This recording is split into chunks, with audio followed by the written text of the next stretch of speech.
Hello again, everyone. It's Brandy from Brandy Gale Health and Fitness. I just wanted to come tonight talk to you about gardening. So last year I started my very first vegetable garden, and it took a little bit of research and a little bit of figuring out, but I decided at the end that it was worth doing it, and I'm going to do it again this year.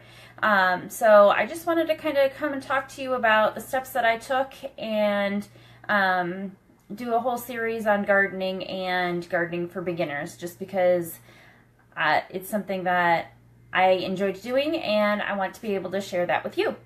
So tonight I just want to talk a little bit about just kind of the general overview of what we're going to be discussing in the series, and then next week, starting on Monday, I will be really digging into each of these topics and doing a video on each of them. So that's just to kind of let you know where we're at.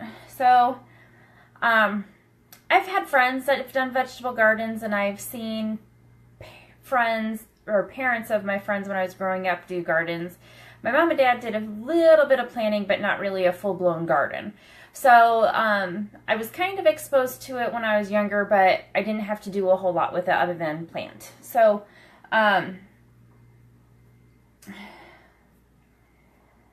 So you're thinking about doing a garden. That's great. Just be prepared for the work that it takes, because it does take a little bit of work.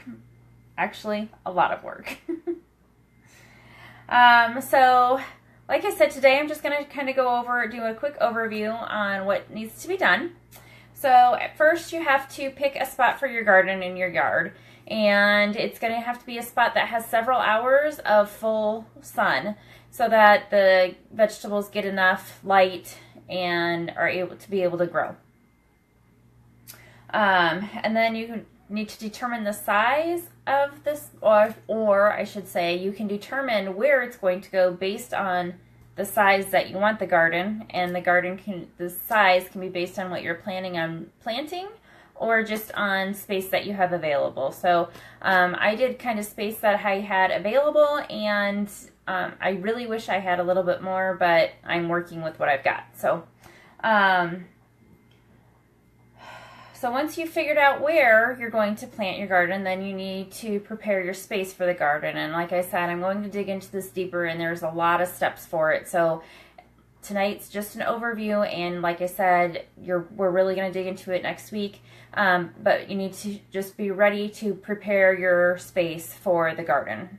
And then once your space is prepared, then you have to, of course, plant. And that is going to depend, you can either plant seeds, or you can plant plants already started by a nursery. And which one you're going to do actually really kind of depends on where you're at, what time of year it is, and there's actually a full schedule out there to let you know when is a good time to plant which plants, and depending on the region you're in. So I will find that and link that to you so that you have it. And then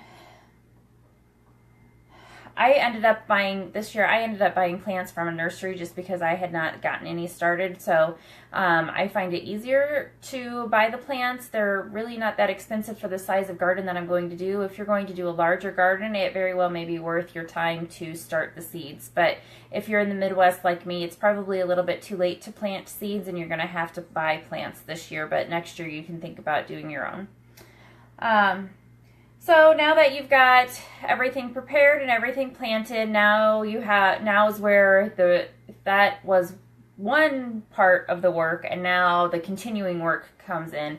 So you're going to have to make sure that your garden is weeded and watered, and it's going to take daily checks. You're going to have to go be out there daily to check on it and see how it's doing, and pulling weeds and making sure it doesn't need water, or and watering it if need be.